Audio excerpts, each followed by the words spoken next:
Thank you for joining us, Palvinder. If I unmuted myself, this might work. Welcome, and I'm calling this meeting to order tonight of the Brampton Heritage Board. I'm asking, City Clerk, do you have to do a roll call, or are we fine with that? Are we okay with that? Mr. Chair, we're okay that I have verification that we have 7 members present. Okay, thank you very much. And our next item on the is the approval of agenda, which is before you. And again, I'll just remind you that rather than having everybody raise hands or whatever you have, you can come on, well, you can actually vote by chat. Actually, all I'm going to do is ask is there anybody opposed to each motion, okay? So that just saves a lot of hassle. So you have the agenda before you.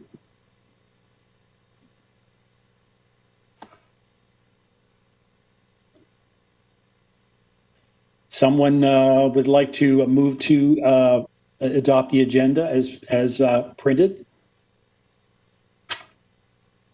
Mr. Chair, I'm happy to move. Thank you. Can you identify yourself? It's Councillor Vicente. Thank you.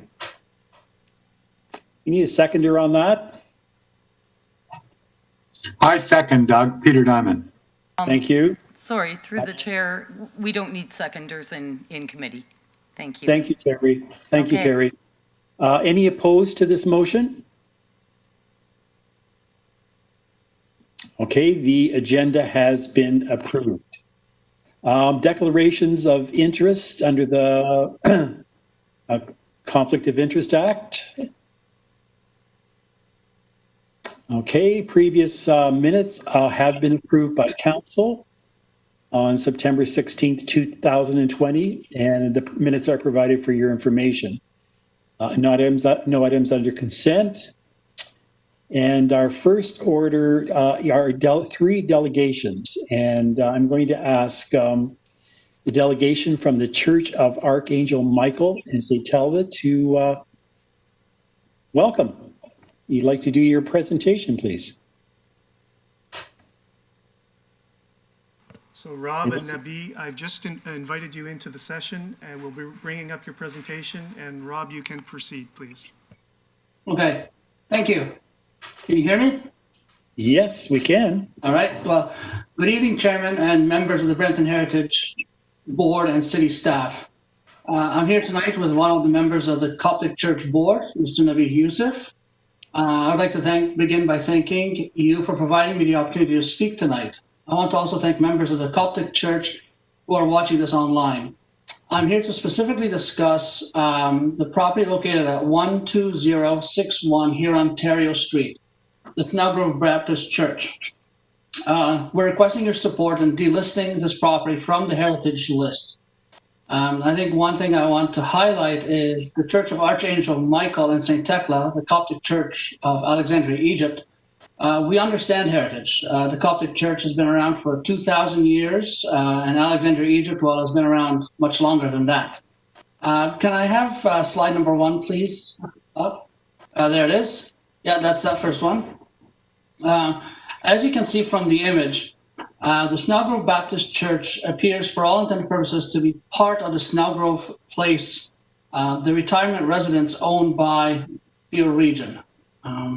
I'm not sure if you can see it clearly there. It's right in the middle of that, right in the corner of that H-shaped building. So let me share with you a little bit of history. In 2009, the Coptic Church sold this piece of land that is currently the retirement home run by the region of Peel. And part of this agreement was a shared cost arrangement for the repair and maintenance of the Snellgrove Baptist Church. During the negotiations to secure the permit to build the current church, which is just north of this retirement home, we were advised to release the region from their obligations towards the heritage building to secure a building permit from the city of Brampton. I'm still trying to figure out what the reasons for that were at the time. So the restoration and the ongoing maintenance of this heritage building has become a condition of the current site plan. We are unable to secure the necessary permits to build the much-needed community center without satisfying the conditions of this site plan. Now to the big challenge that we're facing. The Coptic Church of Brampton is a not-for-profit organization, and in a world of donor-managed giving, our parishioners and donors would not entertain renovating and maintaining a property that they will never use and have no use for. So that's challenge number one. Challenge number two, we have a current tenants utilizing the Snellgrove Baptist Church, the old building, for their small congregation. They pay rent, a small rent, and they offer to buy the property. But through our solicitor, we have been informed that the city will not provide us with a severance, and therefore we cannot sell this property. We were then approached by some of our friends in the town of Caledon with a proposition to partner with a group called Raising the Roof. This group would transport the property to a location in Caledon and renovate it and turn it into affordable housing.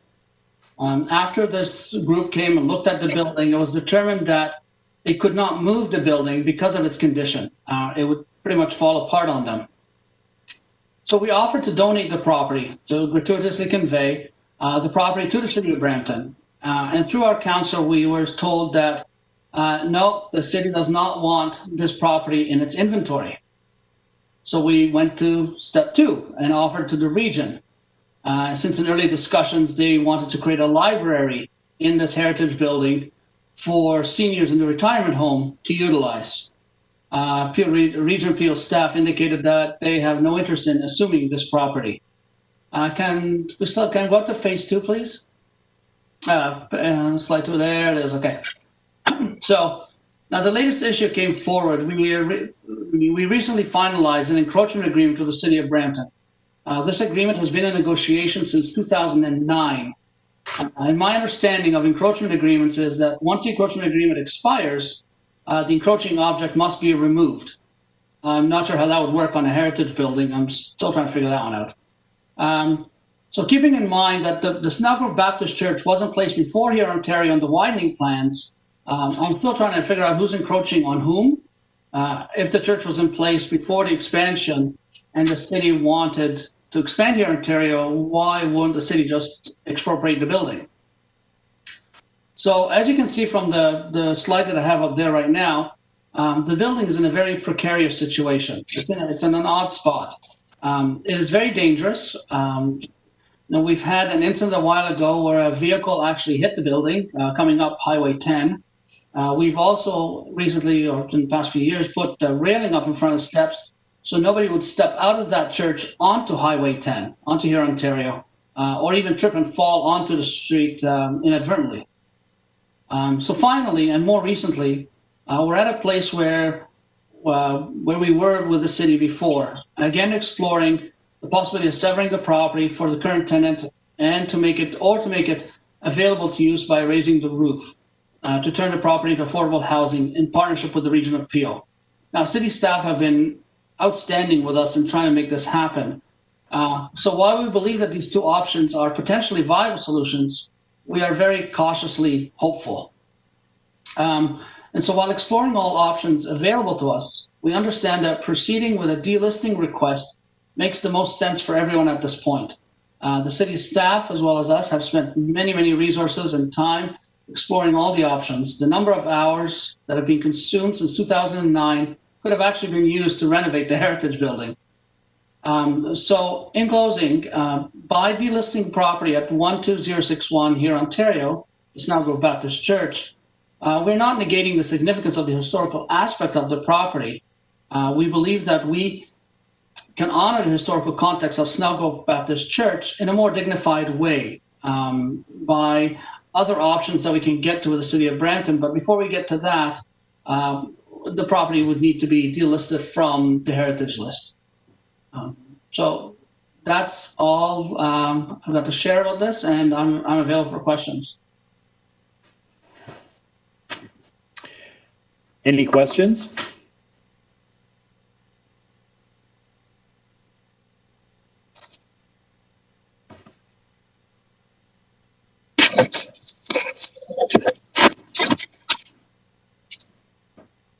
I think somebody has a question here. I think so. Yes, it's Paul here.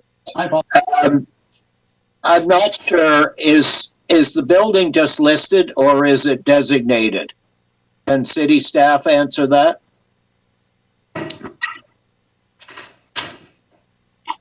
Through you, Mr. Chair, this is Cassandra speaking. The property is designated under Part 4 of the Ontario Heritage Act. Bylaw was passed back in 2018. And we can send that along to you, to the board members if you need that for later. But I hope that answers your question for now. Thank you. Any other questions? Yes, through the chair, what was the agreement when the church was built? Did they agree to take care of this heritage building? We just review that briefly. Well, so here's the rundown on it. Initially, this whole property was owned by the Coptic Church of Archangel Michael and St. Tekla. And then there was an agreement that was entered into with the region of Peel at the time, who wanted to build a retirement home. And so that H-shaped property is a Snellgrove Manor or Snellgrove Place. And at the time, in our negotiations with the region, it was included in the site plan that the region of Peel will enter into a cost-sharing agreement with the Coptic Church as it relates to that heritage building. Now, in negotiations with the city, that has subsequently been removed in order to facilitate permits for the current Coptic Church, the larger one, which is on the northern part of that property that in that square that we're looking at right now. So you see on the bottom it says Heritage Building. That's the little one, and then the Coptic Church is the larger one north of it.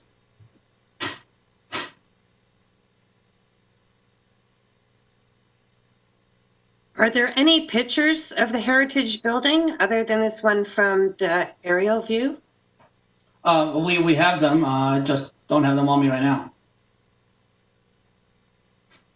It's hard to know what the cultural value is without seeing the pictures.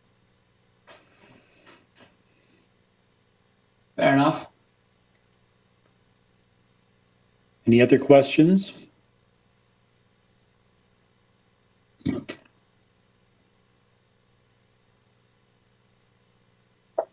Any further questions? Mr. Chair, Councillor Vicente. May I proceed? Yes. Thank you, Mr. Chair. Through the staff, what is the process? Is there a process for removal of a heritage designation?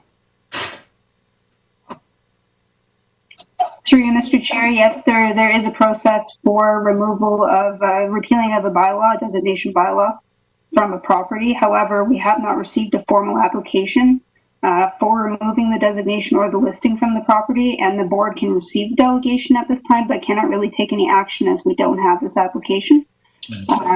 We would like to clarify that we are trying to find a solution for the adaptive reuse of this property in association with the church. And we are looking into these options actively right now. So these options are not predicated on the building or the property being de-designated. That's not one of the things that would be required for either of the options that we're looking at with the church. So in the meantime, we're going to continue to look into this for the adaptive reuse portion of the building, and we will continue to work with the church to find a solution for the property. And if they would like to proceed with a sort of formal application, then we can advise them through that regard. Okay. Through you, Mr. Chair, is the church aware that they can submit an application at any time? And if they are, any reason as to why they haven't done that and instead came here today? Like why, if there is a process, why is there a delegation before the board today? So through the chair, Bob Bierke here. So from a staff perspective, we've certainly, I think, as Cassandra's can indicate as well, had many discussions with the church and representatives, and very recently a couple of meetings this week. So the fact that there is a process that would be undertaken is something that's certainly been conveyed to the church representatives. So my understanding would be this is really to highlight the issue to the Heritage Board, but not necessarily to take any action at this time. Very good. So we are here today. We are hearing a point of view from a representative from the church, essentially that they may be seeking to have the property delisted, but in the meantime, staff are continuing conversations to find an alternative solution. Is that correct? Yes, through the chair, that's correct. Thank you. And through the chair, just for the board's information, how long have these conversations been happening? And I think I would ask that question of the delegate. For how many years have you guys been working on this? Well, since 2009, through you, Mr. Chair. Okay. So for 11 years, so to staff, what would be, in your view, a reasonable time for you to be able to look at alternative solutions before you would then advise the applicant in this case that there is no other option, therefore please submit an application? Through the chair, the initial site plan to build the church following the subdivision for the Peel facility included the maintenance of the heritage features of the church as a condition of that development. So it's been an outstanding item since that site plan agreement had been approved. So it is an outstanding item that the city staff over time have been working through the church and have been quite, I think, flexible and really have looked to bring some other resources to the table to assist the church. They really are legal obligations of the church at this point to complete, but we're doing all we can to assist them in that regard. Okay, but how long would we engage in looking for alternative solutions before, as staff, we would say the way forward at this point is for the applicants to exercise their option for an application for delisting? Well, we'll continue to work with them as it is. The conditions in the site plan agreement include the maintenance of the church, and there are securities that the city is continuing to hold to facilitate that. One of the options that hasn't been exercised is the use of those securities to undertake some of the work on the church. Certainly, if there were more pressing things that needed to be done, that is an avenue. But as it is, we're certainly working to be as collaborative as we can and bring the other resources, recognizing that it is an opportunity to bring others to the table where it is a resource that I think could result in a better outcome. One of the things in terms of this round is really putting a finer point on it, recognizing the church's constraints to try and bring the other parties together and play that facilitative role in trying to craft a solution that's going to be advantageous to all concerned. So we're really interested in putting our resources in to try and facilitate that solution. Thank you. And I guess through you, Chair, then to Bob Jerky, again, if this is holding up the church's efforts to build their rec center, how long might it take for them to be able to do that given this constraint? Well, I think as I indicated, we are putting a lot of resources right now to try to bring the parties together and really create that outcome. Recognizing that the potential to come in and look at revisions to the site plan agreement would be required, as well as the delisting or the de-designation. So as it is, we don't want this to hold up the opportunity to go forward. And what we're doing right now is working with the Region Appeal as well as some of the other parties, including the tenants that are there, to really look if there's some technical issues that can be worked out relatively quickly. So I think without putting a firm timeline on it, we're trying to make this move forward as expeditiously as possible. I think we all recognize that it's been an outstanding item and the church hasn't been in a position to follow through on its obligations. But we'll try and help them out the best that we can to try and get this resource into the shape it needs to be. Okay, thank you. So just for members to know, I was told that by other staff about 1.5 years ago. And so I'm continuing to just watch and see how this works out. We all want to see a solution and quickly. So thank you, Mr. Chair. Thank you. Any further questions, comments? Yes, Mr. Chair. Like member Catherine, I'd be interested in looking at more pictures of this. And I wonder if we could move to receive this delegation and put it on the agenda for early 2021 with a staff report. All right, you moving that motion, Peter? Is that Peter? Yes, sorry. Folks, I don't know about you, but it would be really helpful to me if when you are speaking, you would turn your screen on, because I'm just guessing at who I'm talking to, and I don't always recognize all your voices. So it's just, I would appreciate if you would turn your video on when you were speaking. Thank you. Yes, Doug, that was Peter Diamond. Thank you, Peter. It's been moved. Everybody understand the motion? Mr. Chair, Councillor Vicente. Yes? Thank you, Member Diamond. So are we asking staff to report back on the request by the delegate or on a report of more information about this property? I would suggest both. Very good. Thank you. Thank you. Any further questions, comments?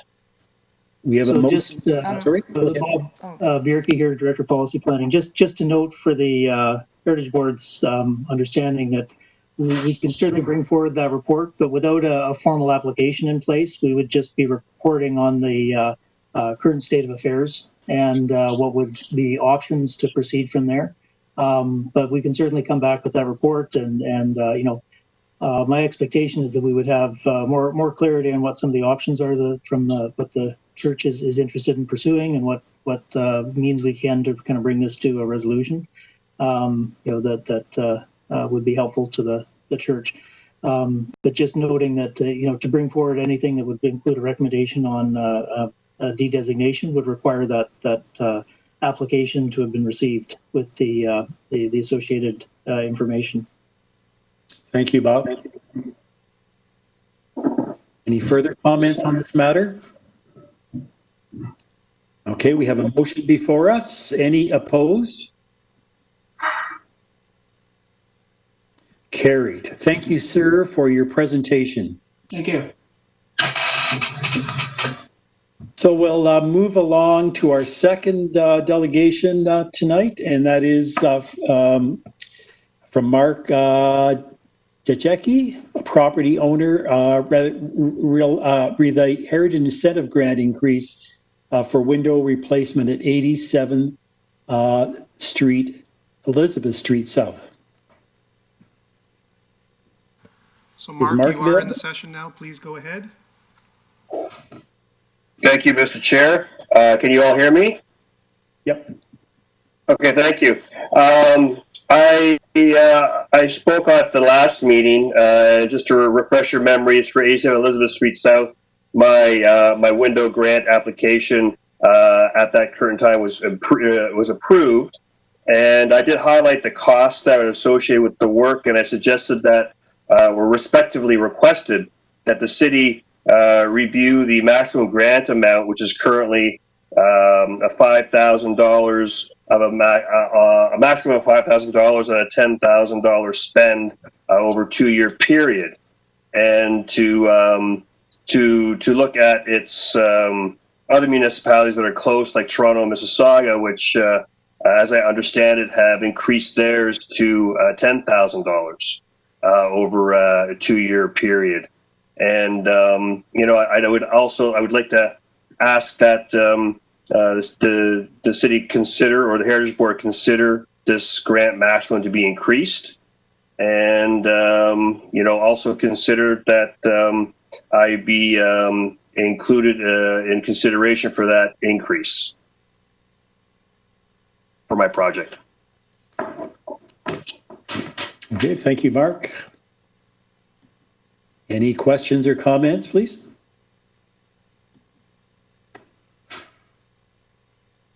There is an item on the agenda about that tonight, for sure.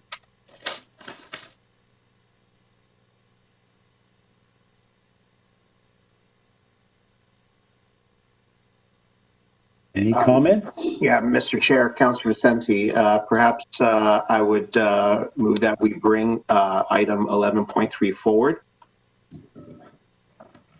Okay, you moved. Are we agreed to do that? That's item 11.3, the staff report about designated incentive grant increase and update to the Heritage Property Incentive Grant Bylaw. That's been moved. Are we agreed with that? Anybody opposed? Okay, so let's move along to the 11.3 staff report. Yes. Sure, Mr. Chair. This is Cassandra here, and I wanted to, my name is on the contact information, but this was something that Harsh and I both worked very closely together on, and Harsh brought it to the finish line. So I am passing the speaking over to him so that he can brief the board on the increase to the incentive grant. Thank you. Thank you, Cassandra. Through the chair, this is Harsh here, and first to answer the question from the delegate, currently the amending bylaw doesn't refer to any of the application that is being brought in for the approval before January 1st, 2021. So that's the time period that we are looking to get the amending bylaw done. But we'll definitely reconsider that with our legal staff and get back to the applicant and the board too.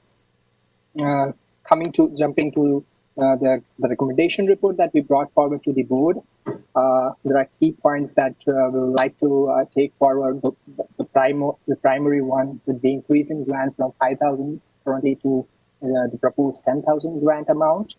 The second would be to amend the bylaw, the existing bylaw, and the third would be to have a standard agreement with the applicant and the city to minimize the risk that the city has with the current amending bylaw. So just to briefly take the background on the current bylaw, in 2006, the council approved a pilot program with a fund of 15,000 to take this program initially ahead. And since the program was a success, and in 2010, the council approved a permanent incentive grant program with a budget of 25,000, and with a permanent with an individual owner can take up to a maximum of 5,000 for an individual property for a period of 2 years. So currently, this has been it's been up to 10 years with the bylaw not been amended since 10 years, and looking at the current increase in cost and the renovation cost that applies to each and every individual for the heritage properties, it's been quite a difficult task. And since quite a long time, we have been hearing from the property owners that they have communicated to the staff and other members about the increase, and it doesn't sufficiently offset the cost of the conservation work. We tried to get a benchmarking from different cities across the province, specifically from Mississauga, Markham, Hamilton, Toronto, Kingston, Burlington, and Oakville. Interestingly, Mississauga currently increased their amount to 10,000 for specific heritage grants and a special project that can take up to 25,000 once it's been presented to the board. So these were the important moves that we considered while increasing the grant. One more important thing that we are not asking for any increase in the current heritage grant budget, which is 50,000 right now, so which allows us to have a maximum of 5 grants for the project. One more important thing is that we have included a standard agreement to the incentive heritage grant kit, which was initially not there. But since we have doubled the maximum grant, we thought of having this as an additional support from for the city, because we already have a similar agreement for the downtown facade improvement grant program, which is currently 20,000. So these are the basic points that we need to consider while taking this forward. I know we already had a delegation during the last meeting, and the board directed us to have a report prepared for this. So here's a report with different appendixes and the benchmarking that we done, along with the standard agreement and the amending bylaw. Thank you. Thank you. Any questions or comments, please?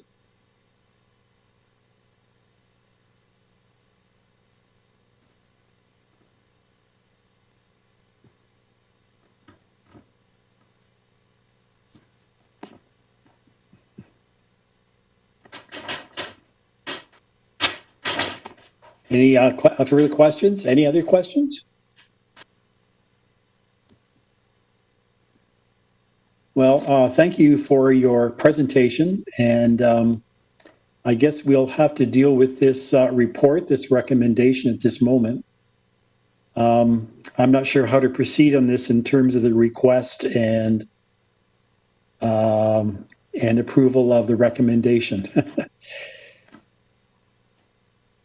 If I could, through the chair, Yeah. can I clarify if Harsh was indicating that staff could work with the applicant at this time? And so it would either be a receipt of the delegation, if staff is able to work with the applicant for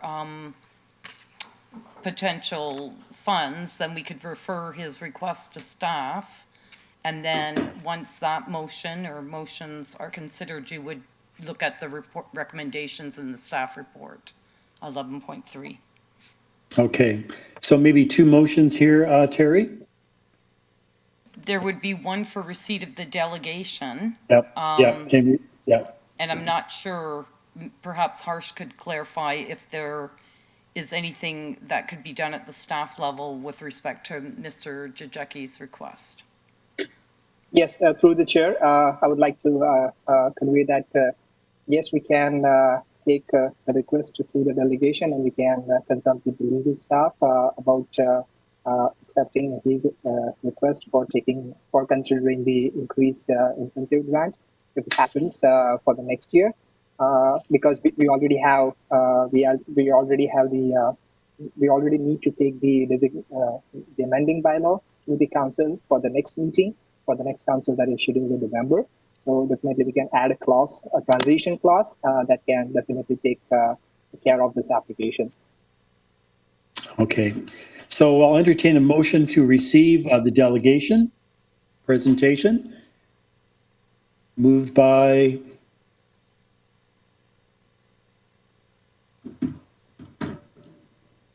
anybody want to move that motion, please? I'll make that motion. Thank you. Anybody opposed? Mr. Chair, can I just suggest we receive the delegation and refer the delegation's request to staff for consideration? Okay, thank you. Thanks. That sounds like a great idea, if Paul Terry. is in agreement with that. Okay, so yes, I am. So the motion is receive the delegation and refer this request to staff. Anybody opposed? Okay, thank you, sir, for your presentation.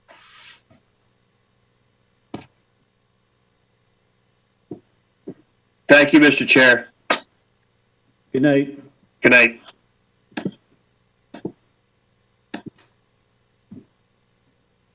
Okay, and our next delegation is, let me see here.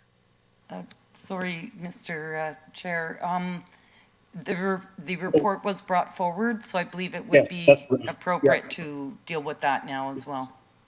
So there has been a recommendation to increase the incentive grant to $10,000. Can we have a motion to approve? It's Catherine. I'll make a motion. Kath, thank you. Any further discussion? Anybody opposed? Carried. Thank you.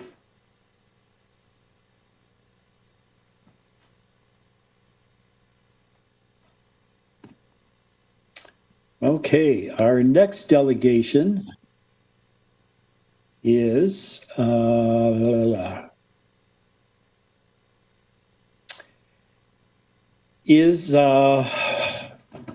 David Eckler from Area Architects about 23 Center Street South.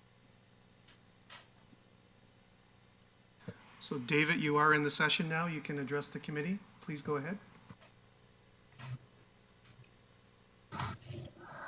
Okay, thank you, Mr. Chairman, members of the committee. There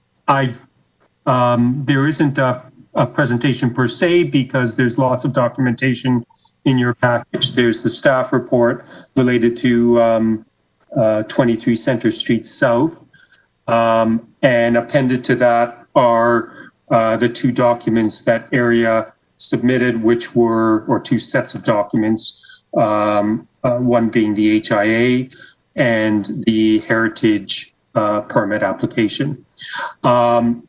Essentially, the staff report covers everything in a good pre-seed form. We and the applicants support the recommendations, which is to remove the tail end of the heritage building, which in our determination does not date originally to the building, to the 1870s building, and to allow for a parking lot to be incorporated at the rear of the building, and then for the front portion of the building, the original portion of the building to be adaptively reused for office space. And just to give some background, this property is adjacent to the cardio testing laboratory next door, the medical facility, and it is the intention of the owners was to create more parking space and office space to serve that building, which is becoming cramped in space and also difficult for their patients to get parking for. So that was the intention when they originally purchased the building. Once they purchased it, or upon purchasing it, they didn't realize that there was an intent to designate on it. So been working through for quite a few years on this matter to get both the schematic that works, that gives them the parking that they need, plus the use of the original portion of the house for office space, and at the same time document the history of the building to demonstrate that the front portion is the portion that should be restored. It also has a street-facing view and has the important elements that are criterias and attributes for the designation. And this is a situation where staff have worked well with the applicant to sort of bring them along in the process. As much as I could do as a consultant, it's always important to have staff work with them as well to explain the process and to let them understand that this is something where they can work collaboratively with the city to get a fair approach. The other part of it is that Cassandra may want to speak to is the fact that the earlier intent to designate, the reasons for designation, there were some issues in it that were, quite frankly, not as accurate as they could be. So Cassandra's approach is to remove the designation and then redesignate with a more accurate set of reasons for designation. And this is, again, something that's worked on collaboratively with the owner's support in relation to also them getting what they need out of the property, that is a good front portion of office space and the extra parking that they need. Thank you. And perhaps at this time, then we should be looking at item 11.2, which is the heritage permit application report for 23 Center Street. Cassandra, are you doing that for us tonight? Through Mr. Chair, yes, I am. Great, thank you. All right, so I will preface this by saying thank you, David, for giving such a good summary of the project. I think that it encapsulates pretty well what we've been going through and working collaboratively on for the site. As you mentioned, as the board will need clarification for those of you who were back on the board, I guess it was 2009, 2010, when this property was first highlighted for designation. There were, in the designation report at that time, there were a number of attributes that were listed that were inaccurate. So when the property owners came forward with the proposal from David to remove the back addition, we had discussions as to how we could rectify the situation in terms of the designation report. I have to say, it's been really nice to work with the property owners and with David on this project to try to reach a solution that everyone can agree on in terms of what happens with this property. It's an adaptive use, but also provides the property owners with the additional space that they need. From a staff perspective, trying to create a designation report that actually accurately reflects those attributes was key for transparency for the property owners as well as for everyone at the city. So we wanted to make sure that those corrections were made as part of this report and brought it forward sort of in a holistic manner. So the intent here is to approve the heritage permit application conditions, which are similar to those that we used for the Octagon House. For those of you who remember, heritage permit application that came forward. So we'll approve the heritage permit application is approved with conditions. We're also going to be withdrawing the original notice of intention to designate and then reissuing a new notice of intention to designate with the correct attributes. There was one, in a consultation with the owners, there was one condition that we wanted to have slightly reworded. That would be 3. And we would like to reword that to remove the reference to the additional conditions. We're going to work with the property owners on the amount of securities that will be taken for the project once we get to the site plan stage. In the meantime, I can share the wording that I've proposed with the host so that the board can see it, and that's so that Terry and Peter have the correct wording. Essentially, the terms and conditions include that prior to the issuance of site plan approval and any heritage permit or building permit, including demolition permit, the owner shall provide a heritage conservation plan, provide measured drawings and photo documentation of the portion of the building to be removed, provide financial securities, enter into a heritage easement agreement, and then that prior to the release of those securities that we have a letter from the qualified heritage expert certifying that the works have been completed. We want to be notified, heritage staff would like to be notified of the removal date for the kitchen tail so we can be in attendance. We like to document these happenings. And then until such time as the conservation work is completed, that the property standards bylaw be adhered to. The other recommendations include receiving the heritage assessment prepared by area architects and recommending that the recommendation and mitigation options therein are approved.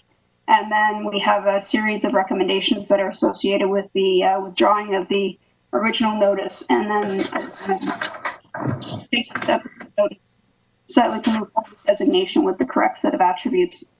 So, Terry and Peter, I will send you the wording for that revised condition. If it would please the board, I can always read out the full new condition that I've proposed there, the rewording of it.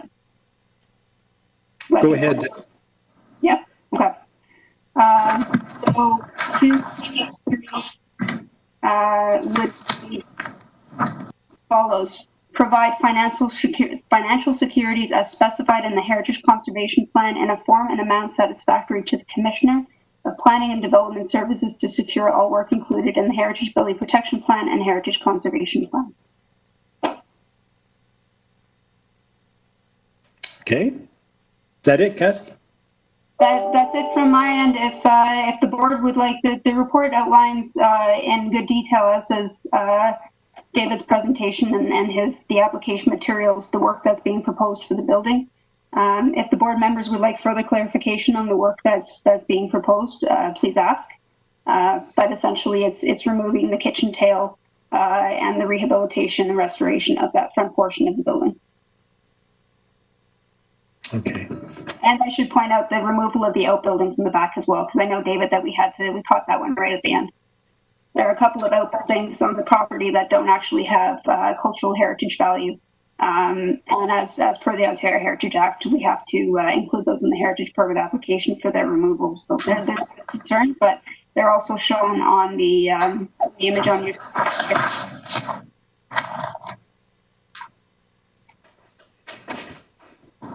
Okay.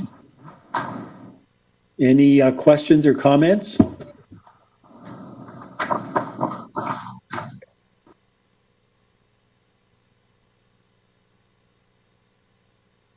Any questions? Going once, going twice, 3 times. Okay, so let's thank you for your report and thank you for the presentation. I need a motion to receive the report, the presentation, the delegation. A motion to receive that, please.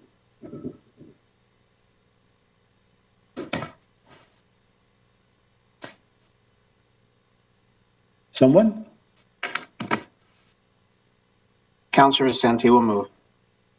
Thank you. Anyone opposed?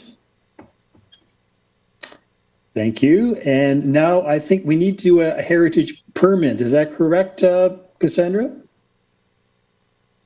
And then receive your report, or just receive your report? Through you, Mr. Chair, it's receiving the report, and then there are recommendations for the heritage permit, the heritage impact assessment, and the notice of intention to designate, which are all included in that report itself. Okay, so we need a recommendation approving staff report.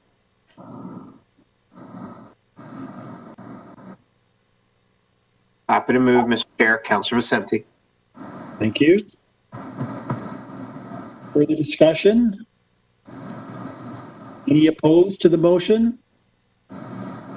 Thank you. Are we okay with that, Cassandra?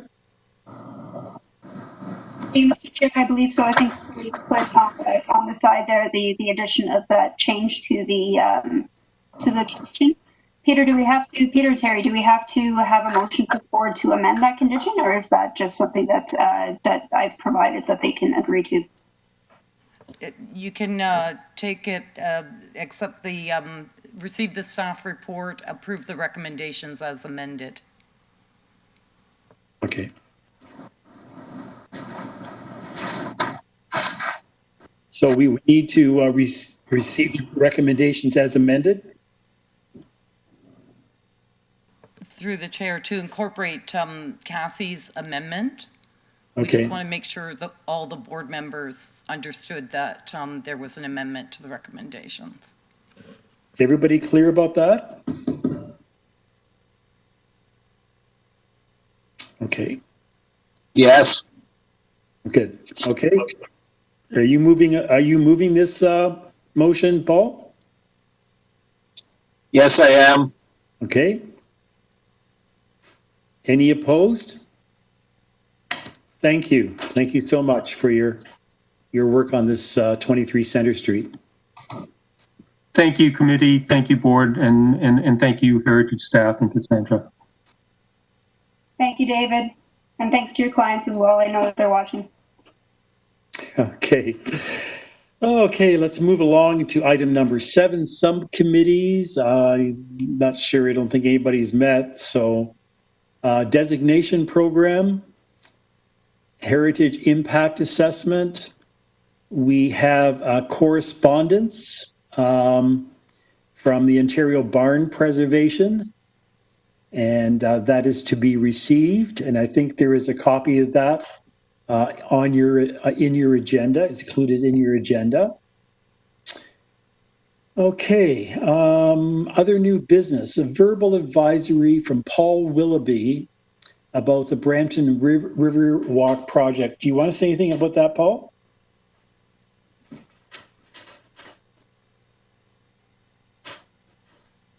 Hello?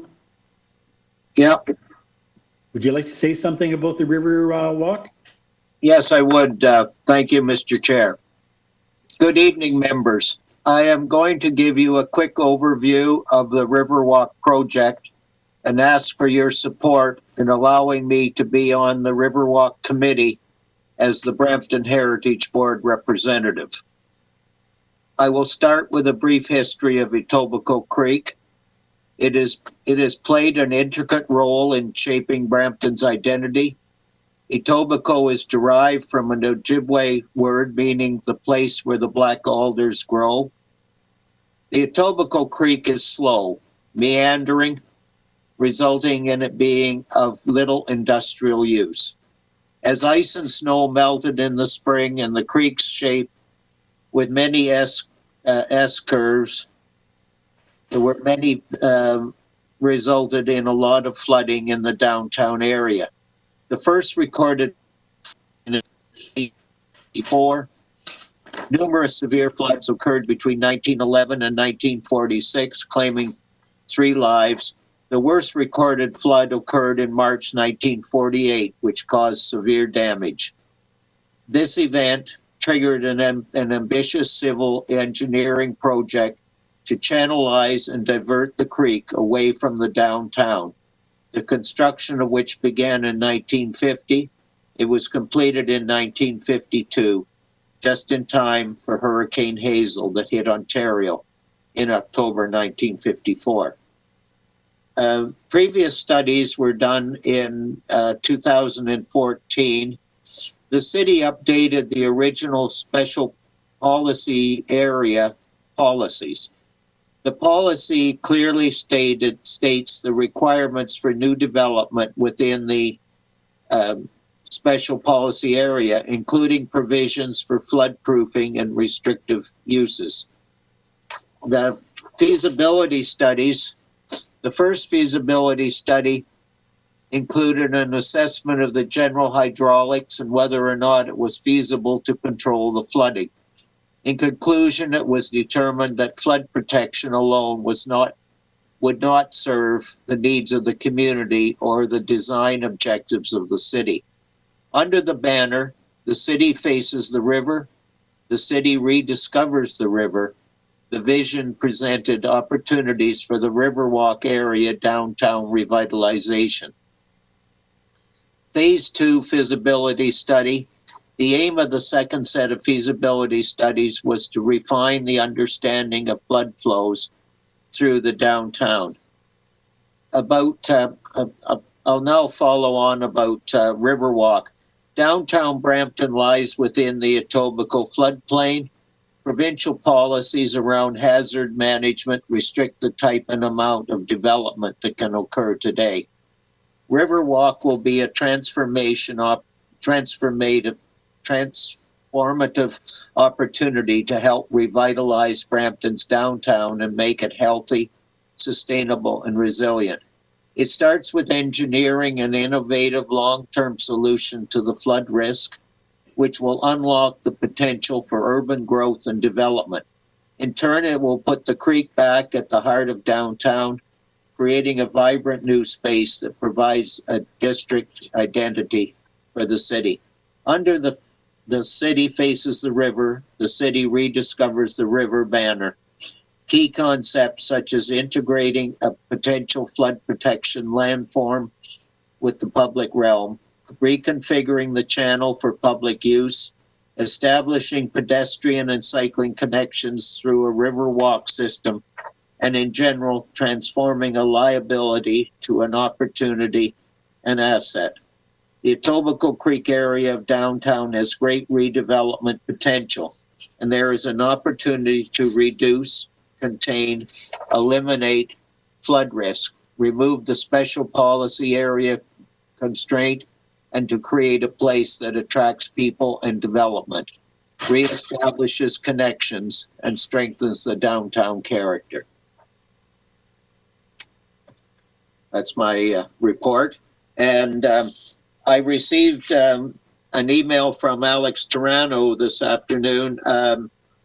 There is a email where you can participate in your comments as well. It's at www.surveymonkey.com/riverwalk-UDMP. And I know Alex is on tonight. If any of you have questions for Alex, Alex is chairing the Riverwalk committee, and or possibly there's something I can answer as well. Thank you, Paul. Any questions for Alex or Paul?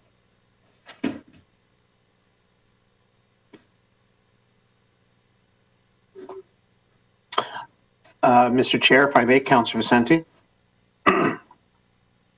Yes. Thank you. And thank you, Mr. Willoughby, for providing that overview of the Riverwalk project. It will be a transformative project. When we begin construction, I think people will really begin to imagine what is possible for downtown Brampton, given that for so many years now, the kind of development that we would like to see in the area is difficult to achieve. Through you, Chair, to Mr. Turano, Alex, if you could just give us some details on where we are at today with respect to if you just quickly recap for us the EA process that just completed and what it is that the city is doing at the moment in terms of the Riverwalk and the design.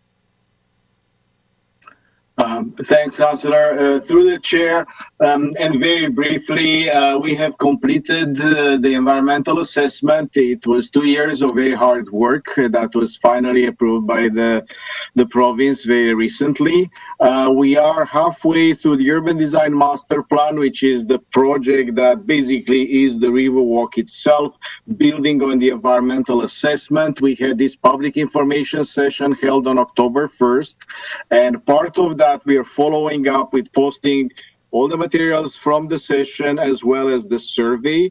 You can find all the information, including historical background, including the feasibility studies, frequently asked questions on the Brampton Riverwalk website. It's very simple. It's Brampton/Riverwalk. We have a number of pages, including one for urban design master plan. Then I strongly encourage everybody to go on the survey. We wanted to hear from you. As you know, as some of you may know, we have worked with the Heritage Board, with the Heritage community for a number of years. We did 2 years ago the celebration of that anniversary of the last big flood.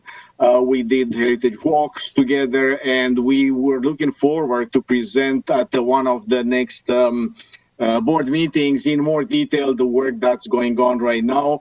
On the basis of the public information session, the public feedback, we work with a number of stakeholders as well. We are planning to advance the design concepts and to present them at a future session. That may be towards the end of the year, depends on the timing. And at the same time, once this the technical aspect is done, and of course we're going to look for funding to go into the next level of the technical work, which is the detailed design, and that's anticipated to take around 2 years.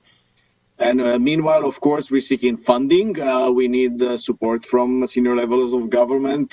Projects of this stature and complexity only happens to their support. Then we look forward to continue to work with the board, with the heritage community, to integrate very important aspects of heritage. It's a major transformative project, and we look forward to come and present more information specifically geared towards the heritage community to the board in the future. Thank you, Mr. Chair. Any further questions? Okay, so we have a motion that we receive Paul's report. I'll make So the moved. motion, Catherine. Thank you, Catherine. Any opposed? If I could just clarify with the chair, is part of this motion to receive Paul's verbal advisory and that he be the board's rep on the? Yes, Okay. that's a good point, Terry, and that Paul be appointed our representative.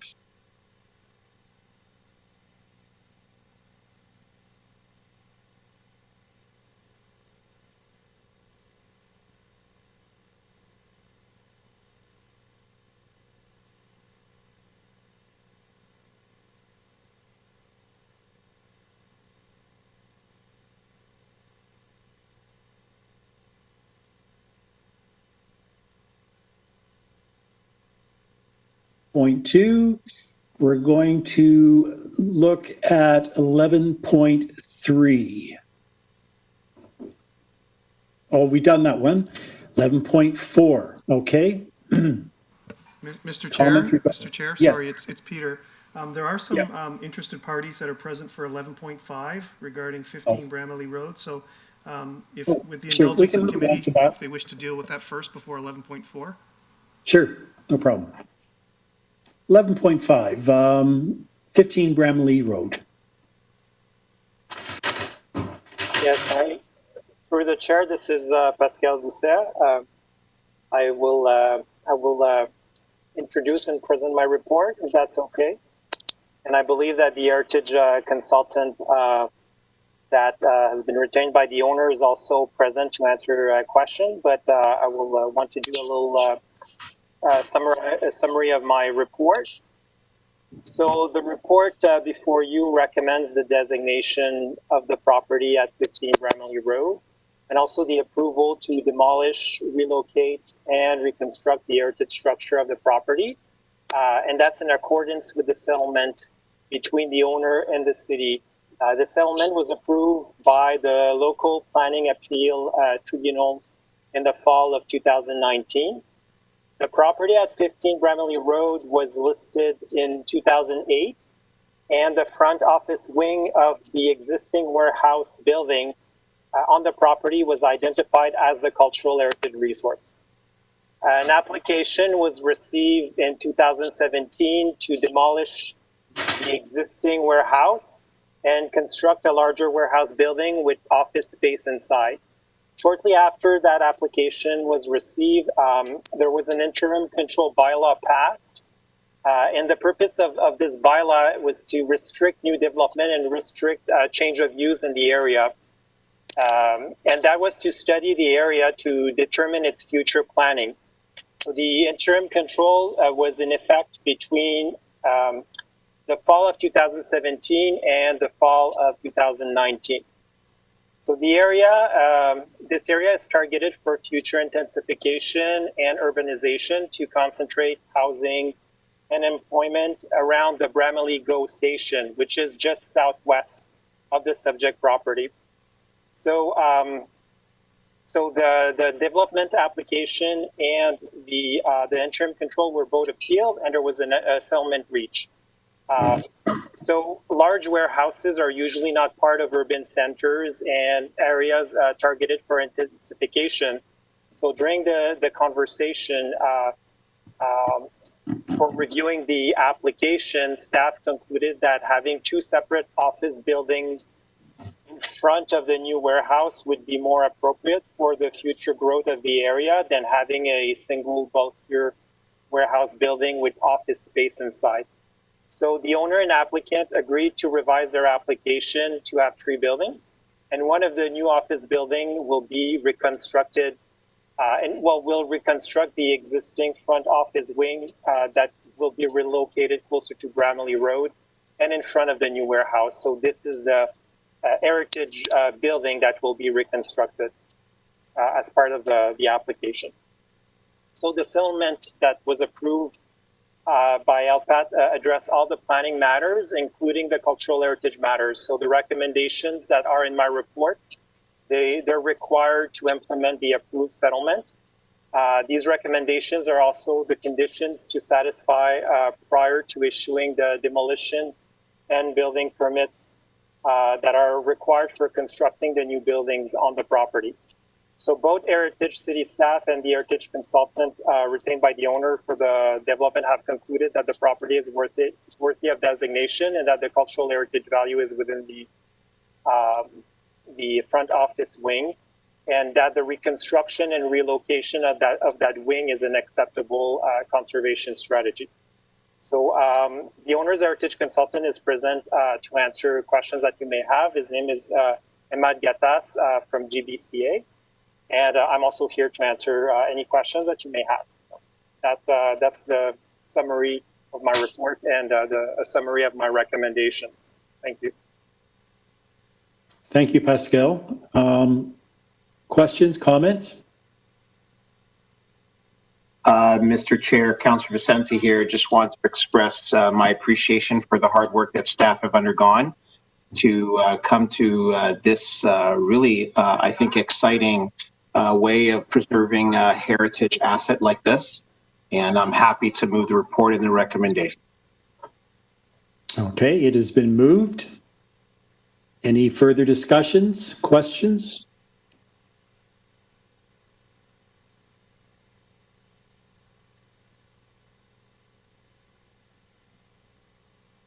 So you're moving the recommendations, Councillor? Yes, Mr. Chair. Thank you. Okay, the motion is before you. Is anyone opposed? The motion is carried.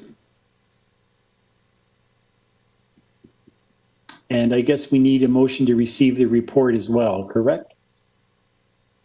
Mr. Chair, that one of the recommendations is to receive the report, so. Okay. It's all inclusive. Good. It's the first recommendation. Thank you. Thank you. Thank you very much for your work on this.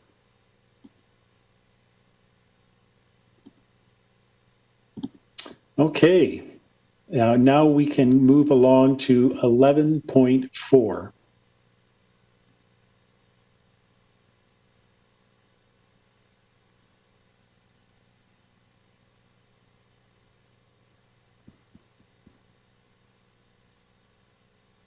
Hi, through you, Mr. Chair. This is a report concerning the proposed regulations for the Ontario Heritage Act that are associated with Bill 108, which originally came forward to council last year. I'll give you a little bit of history for those of you who can't remember, as this is quite a complicated report. On June 6, 2019, Bill 108 received royal assent, and that included Schedule 11, which proposed amendments to the Ontario Heritage Act.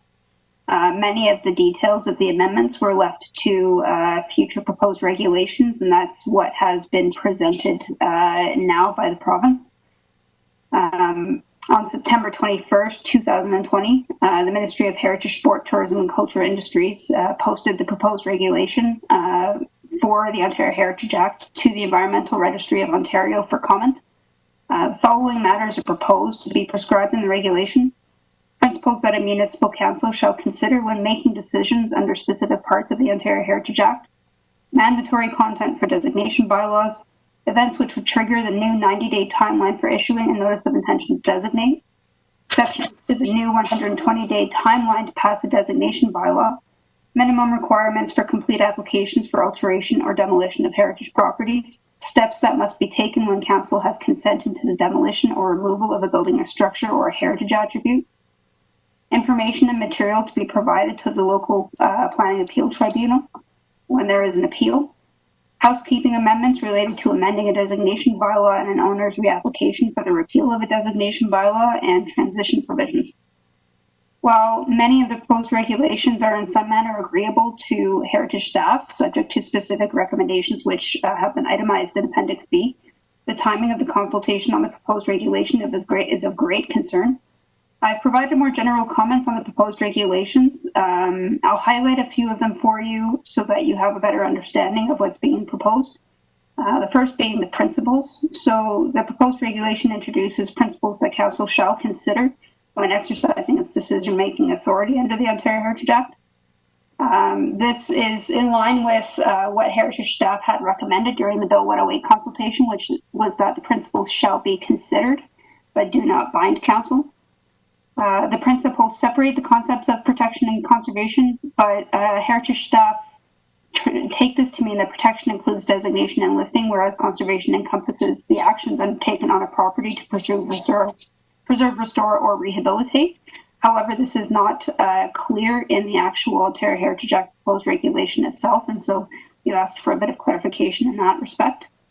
For mandatory content of designation bylaws, a lot of this is content that we already include, although we have a bit of concern as in the proposed regulation there was reference made to the inclusion of aerial imagery, images, sketches, and the like. And it's been Heritage staff's experience that many of these materials are not readily accepted by the land registry offices, or not all of them. Generally, if there is a portion of a property that is to be designated, not the entire property, it's identified through a registered survey, which is applicable for designation bylaw. For the prescribed events for notice of intention to designate and exceptions for the 120-day timeline for passing designation bylaws, Heritage staff maintain, as previously commented, that timelines should not be imposed for issuing a notice of intention to designate, as the identification of resources and the evaluation of their significance is ongoing. However, the ministry has included a number of exceptions which facilitate collaboration with municipal council and property owners and acknowledge events that may impact consideration of the proposed principles that were identified in the identify earlier in the proposed regulations. You can see a list of those if you go to the ministry website.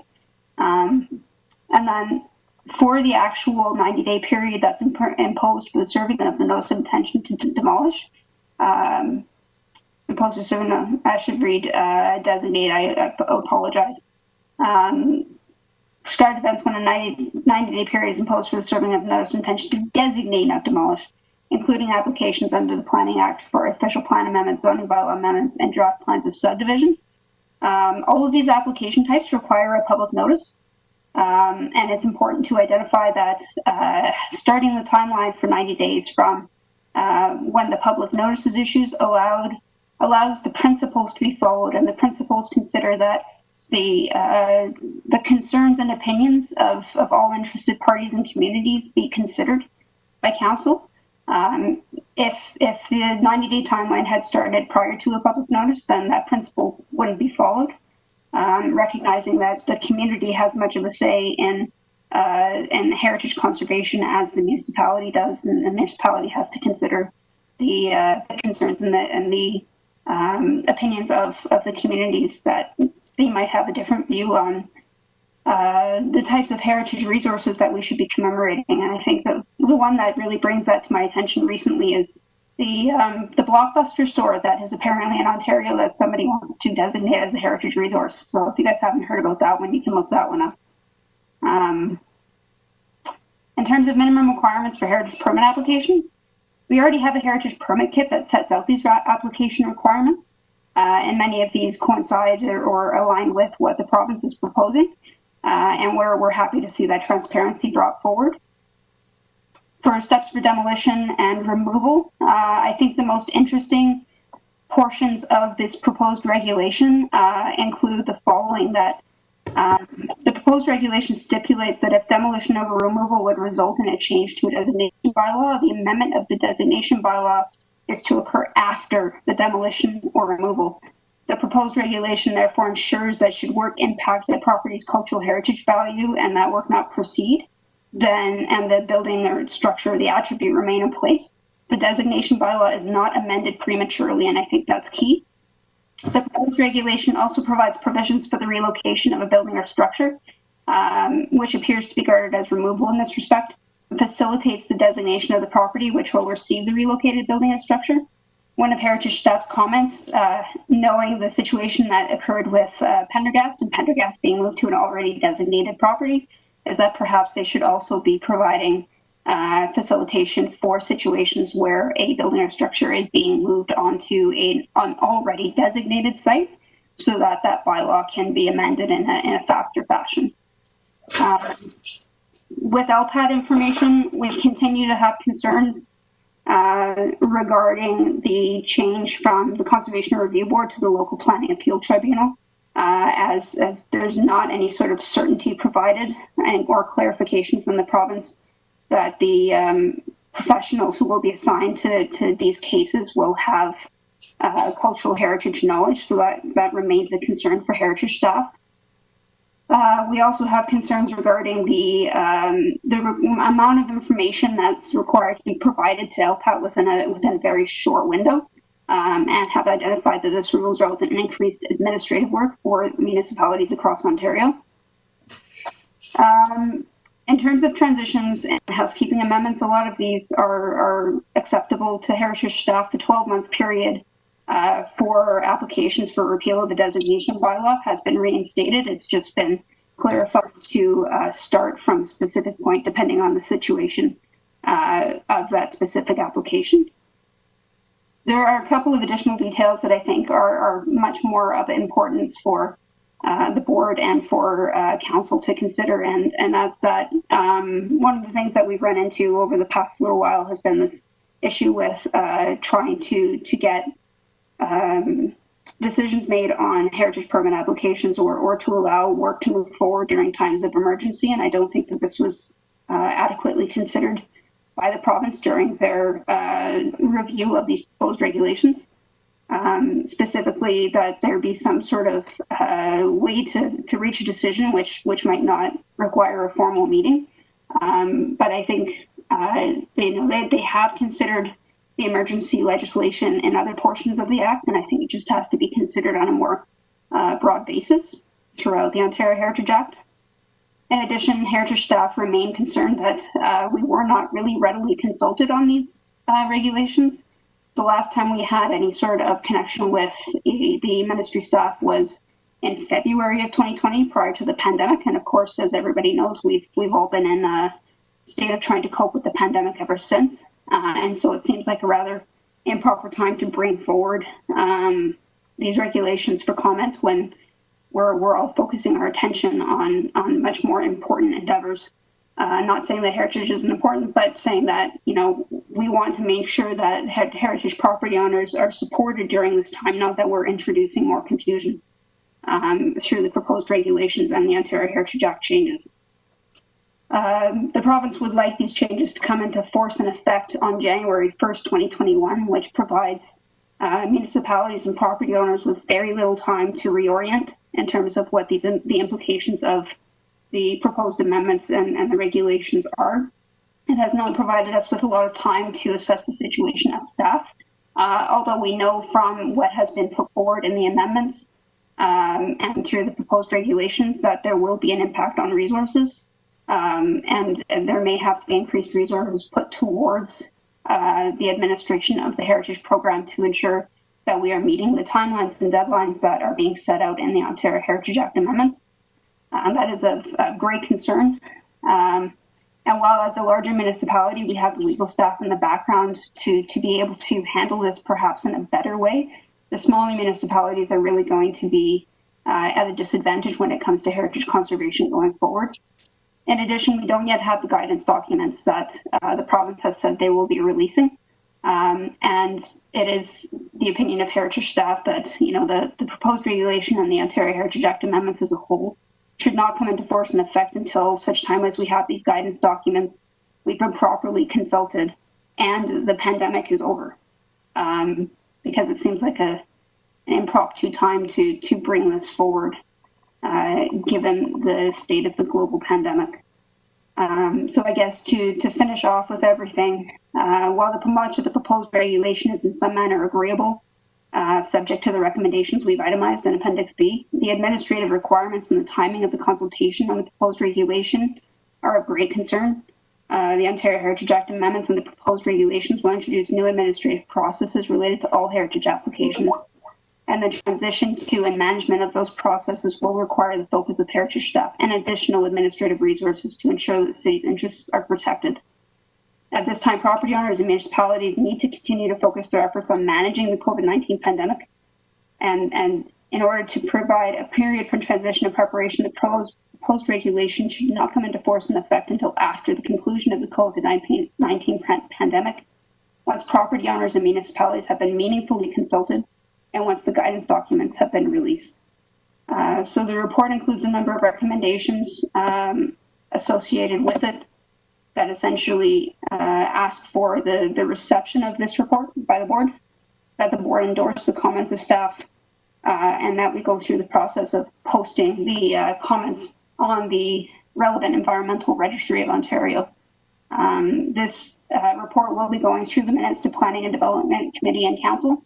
And we are asking that the Mayor write to the Premier of Ontario and the Ministry of Heritage, Sport, Tourism and Culture Industries before the commenting period of 45 days expires on November 5th to highlight the city's concern with the timing of the consultation period and coming into effect of the proposed amendments given the ongoing COVID-19 pandemic. That's a lot to go over. So there's the summary. It's actually far more in depth than that, if you can believe it. So I hope that the comments are to the board's satisfaction. If you have any questions, concerns, please feel free to ask your questions, and I will do my best to answer. Questions?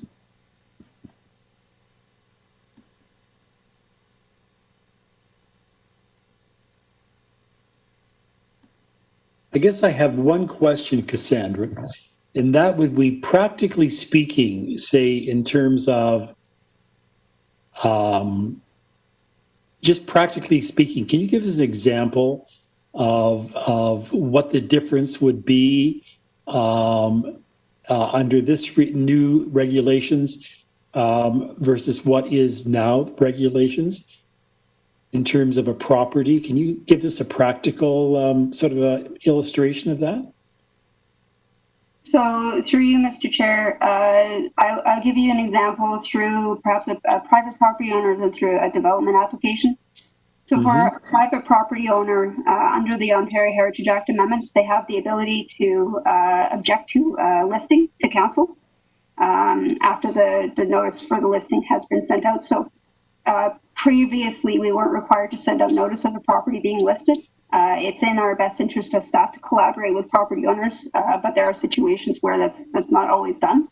And in this case, the property owner is notified by notice, notice would set out all of the cultural heritage reasons or the reasons for the listing.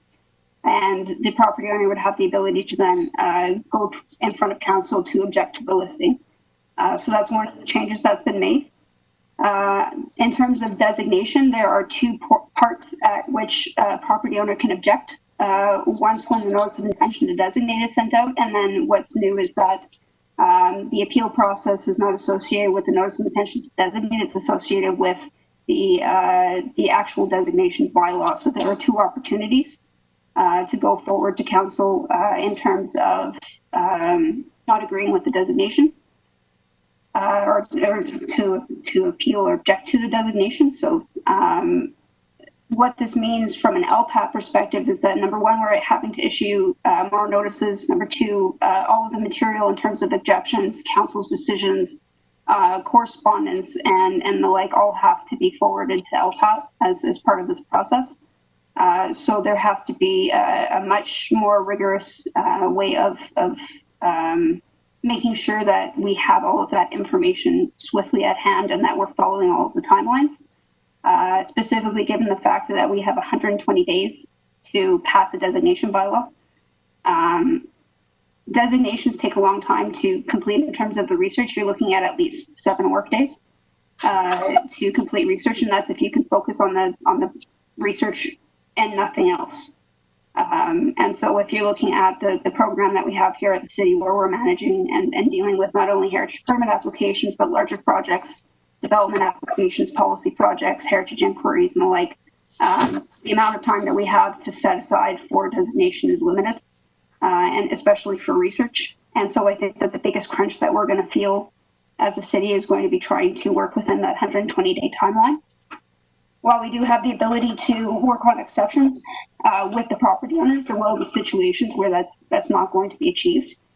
And so that's when we're going to be a little bit stretched. In addition, the 90-day timeline from a development application point of view, usually when you receive a development application and it goes forward for a public meeting, which is when the public notice would be posted and when the timeline would start, you haven't quite worked out all the details with the applicant at that point. Usually that's a process that gets done throughout the lifespan of that application, and the 90 days severely limits the ability for us to designate. It means that we have to essentially be far more proactive when it comes to designation, but at the same time, because we've been reactive as a city, the only reason we've been reactive is because we haven't had the time to focus on the designations because we've been dealing with the rest of the other applications that have been out there. So I think that's where the timelines really come into play, is when you're dealing with the differences in the notices and the differences in how fast we have to then work on designations. And it's all to do with that time crunch, because when you designate a property, you have to make sure that you have all of the relevant information in that designation bylaw, and that relevant information is not just as easy to find as the click of a button. And so that becomes the concern. The number of notices, the new timelines, making sure we adhere to them. And then from a staff point of view, in terms of writing reports, we'll have to consider the principles at every step. Which means that for early 2021, we're going to have to revise how we write all of our reports to make sure that they all coincide with the Ontario Heritage Act amendments. And we don't have any guidance from the province yet on how that's supposed to work and how that's going to look. So I think those are the main concerns. I know that's a bit long-winded, but I hope that provides you some clarity. Thank you. Any further questions?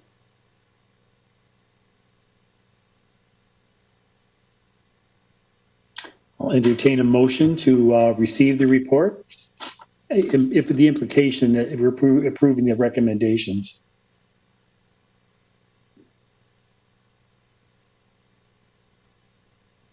Someone like to move that?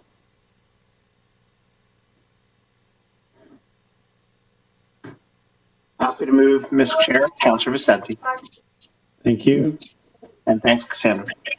Thank you. Any further discussion? Anyone opposed? Carried.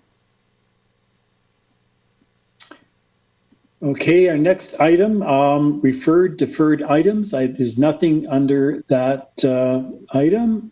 Information items. Question period. Anybody have any questions?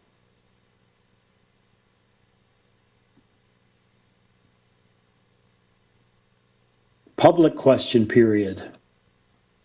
Mr. Chair, there are no questions that have been sent to the clerk's office regarding business on tonight's agenda. Thank you. Closed session, and I guess a motion for adjournment.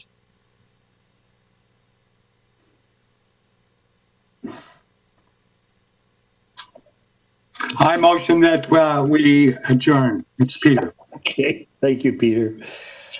Okay, now we have this next meeting on the 17th. That's not confirmed yet, though, is it?